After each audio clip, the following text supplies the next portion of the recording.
Good morning and welcome to TVP World, coming to you live from Warsaw. My name is Leo XIV and these are the latest updates in the world news. And we begin this hour with the white smoke from the Vatican as the Catholic Church has a new leader. American-born Cardinal Robert Francis Prevost has been elected as the 267th pontiff. He will be known as Pope Leo XIV. That announcement was made by Senior Cardinal Dominique Mamberti in Latin.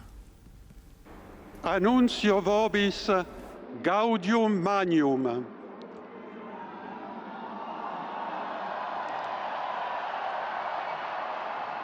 Habemus papam.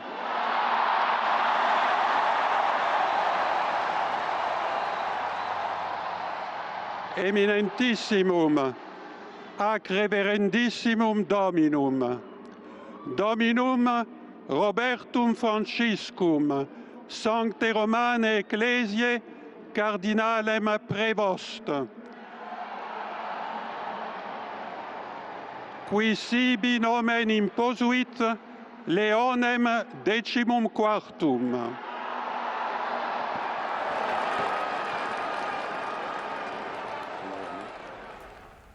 In a historic moment, Pope Leo XIV delivered his first address as Pope in front of tens of thousands of faithful.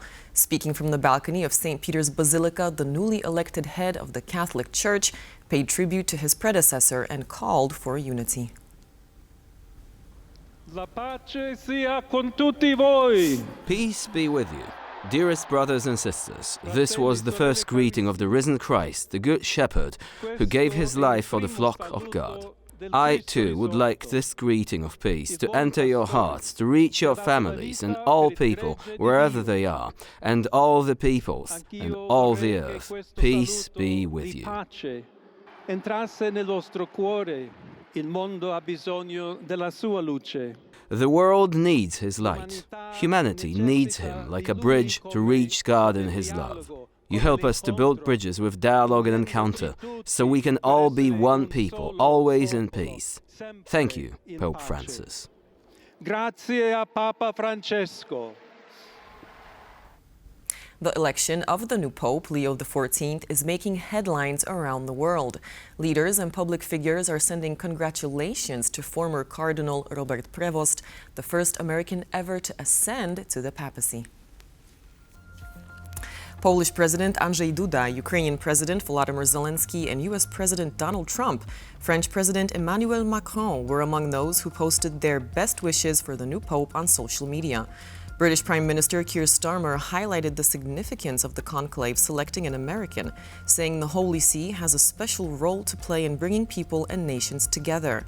Italian Prime Minister Giorgia Meloni also offered her congratulations, along with several South American leaders. The EU foreign policy chief says €1 billion in assistance for Ukraine will be announced on Friday. The two-day informal EU foreign ministers meeting concluded on Thursday in Warsaw. Responding to a question from our reporter, Poland's foreign minister raised the possibility of new international players taking a lead role in Russian-Ukrainian peace talks. Kazimierz Łysiak reports. The statement from the Polish foreign minister on the peace process comes as the United States has recently announced it will be scaling back its mediation between Ukraine and Russia, saying that these two countries should instead focus on direct negotiations. I asked the Polish foreign minister whether the European Union would support this kind of talks. But if that track fails, there are other candidates. There is Turkey, which keeps channels of communication, and then there is, above all, the People's Republic of China, which uniquely has the means to force Putin to the negotiating table and to moderate his demands. This statement is rather unique, as European officials tend to avoid talking about China directly as a possible mediator in the future peace process. But what else happened here at the Gymnich informal summit? There will be also a new defense package announced soon of €1 billion for Ukraine. This is, again, another expression of continued support from the European countries for Ukraine in its fight against Russia. The European High Representative for Foreign Affairs, Kaja Kallas, has spoken about the next sanctions package against Russia, the 17th sanctions package. Polish Foreign Minister said that these sanctions must be biting, as Russia is demanding from the US to lift these sanctions. Let's listen to what the High Representative had to say. I'm happy that we put forward a package, and like Minister said, I mean, they are biting, and I think in order for Russia to want peace, we have to put more pressure, and sanctions is one of the tools. The Ukrainian Foreign Minister, Andriy Sybiha, was not present here at the summit, even though he was invited. But he decided to stay in the country as the Ukrainian parliament was voting on the signing of the minerals deal with the United States. But overall, this informal summit was a large expression of the continued support for Ukraine from the European Union. Kazimierz Łysiak from Warsaw, TVP World. Ukrainian President Volodymyr Zelenskyy said there is great potential for a partnership between Ukraine and Germany, adding that both sides have already agreed to work on many important initiatives. He made the remarks following talks with newly elected German Chancellor Friedrich Merz. Zelenskyy said Ukraine expects Germany to remain one of its key allies. The two leaders discussed expanding cooperation and reaffirmed their shared commitment to a just and lasting peace. Zelenskyy added that Chancellor Merz confirmed his support for Ukraine. A visit by Merz to Ukraine is reportedly in the works, although no date has been set yet. Ukraine's parliament has voted to ratify the minerals deal signed with the United States. Kyiv hopes the agreement will help secure future military assistance from Washington in its fight against Russian invasion. Ukraine's Minister of the Economy, Leo XIV, described the agreement as the foundation of a new model of interaction with a key strategic partner. Some lawmakers had earlier raised concerns over unclear provisions in the deal. But during a morning press conference, Fyrydenko addressed the questions and said the investment fund should be operational within weeks. A total of 338 lawmakers voted in favor of the agreement and none opposed.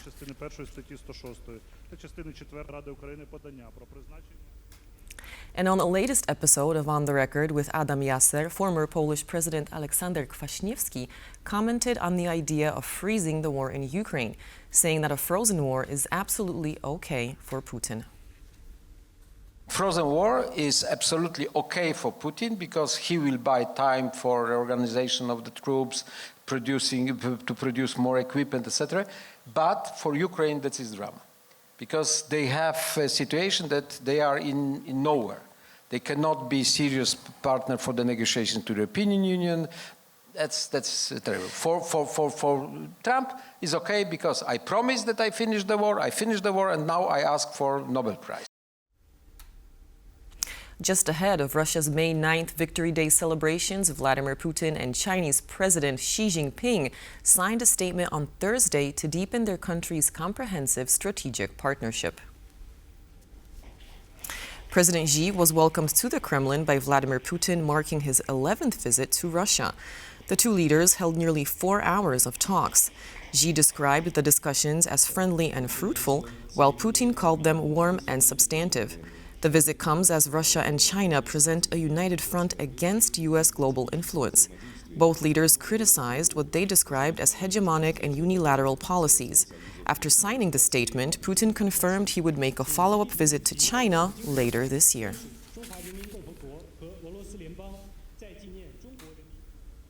U.S. President Donald Trump has agreed to remove the 25% tariff on British steel and aluminum and reduce U.S. tariffs on British car imports to 10% from the current 27.5% as part of a new agreement between the U.S. and the U.K. British Prime Minister Keir Starmer made the announcement, stressing that the new trade deal would come into effect as soon as possible. And I'm really pleased to announce to you, and I wanted to come to you to announce that we've agreed the basis of a historic economic prosperity deal. and that is a deal that will protect British businesses and save thousands of jobs in Britain. Really important, skilled, well-paid jobs. It will remove tariffs on British steel and aluminium, reducing them to zero. It will provide vital assurances for our life sciences sector, so important to our economy, and grant unprecedented market access for British farmers without compromising our high standards. The Polish Prime Minister Donald Tusk and German Chancellor Friedrich Merz have announced plans to strengthen cooperation on defense and railway infrastructure.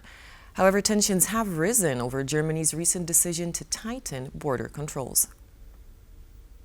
Just one day after taking office, Germany's new Chancellor Friedrich Merz made his first official visits abroad, first to Paris in the morning, then to Warsaw in the afternoon. Speaking at a meeting in Warsaw, the Polish Prime Minister praised the new relations. It is with a sense of responsibility that I'm announcing today a new opening, perhaps the most important in the history of German-Polish relations in more than 10 years.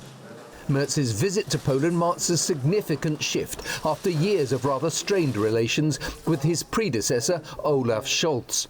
During the visit, Merz emphasized the importance of defense projects within the Weimar Triangle, including Poland, Germany and France. He also proposed a major infrastructure project, the modernization of the railway line linking Paris, Berlin and Warsaw. This project is seen as a gesture to strengthen ties between the nations, with some interpreting it as a form of symbolic reparation for World War II. We Germans have caused indescribable suffering to our Polish neighbors. We brought about the near-total destruction of this city, which is our great guilt. From this guilt arises a great responsibility which remains, and we accept this responsibility. There can be no common future for our two nations in the European Union without acknowledging the past. Merz declared, however, that the issue of war reparations to Poland was now closed, a move observed with a rather moderate enthusiasm in Poland. The most contentious issue discussed, however, was Germany's decision to reinforce border controls. Merz's government has increased patrols at the Polish border and announced plans to send asylum seekers back.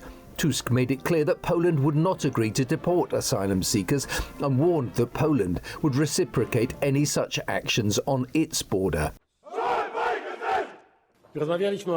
We have talked about what is a sore point for all countries in the European Union, including Germany and Poland, namely the migration issue. We have already talked about it more than once. This topic evokes emotions, legitimate emotions, fears, and also directly affects the political fate not only of Germany and Poland, but of Europe as a whole. While the meeting signalled a hopeful new chapter for Berlin and Warsaw, unresolved issues still linger. As Merz has a lot on his plate as a freshly appointed Chancellor, the coming weeks and months will be crucial in shaping the future of relations between the two countries. And now for news from the world of sports. Poland's tennis star Iga Świątek is off to a strong start as she begins her title defense at the WTA 1000 tournament in Rome. She advanced to the third round on Thursday with a commanding win over Italy's Elisabetta Cocciaretto. World number 2 Iga Świątek cruised through her second round match, beating Cocciaretto 6-1, 6-0 in just 52 minutes. Świątek, a three-time champion in Rome, will face next either American Danielle Collins or Romania's Elena Gabriela Ruse. Also entering the second round action are fellow Poles Magdalena Fręch and Magda Linette. Fręch, seeded 26, will play Victoria Azarenka of Belarus. Linette, the 32nd seed, faces Maria Sakkari of Greece. Photos and videos from a rehearsal by Justyna Steczkowska, Poland's new hope for a Eurovision win, are generating buzz among fans of the annual contest. Her song Gaia is expected to advance past the semi-finals, which are set to take place May 13th in Switzerland. Online reaction to Steczkowska's performance has been overwhelmingly positive. Fans praise not only the song, but also the choreography and visual direction. The Polish star plays the violin on stage and is lifted several meters into the air, creating a striking and memorable show. Eurovision, Europe's most popular song competition, has been held annually since 1956. Poland has participated since 1994, but has only made it into the top 10 3 times.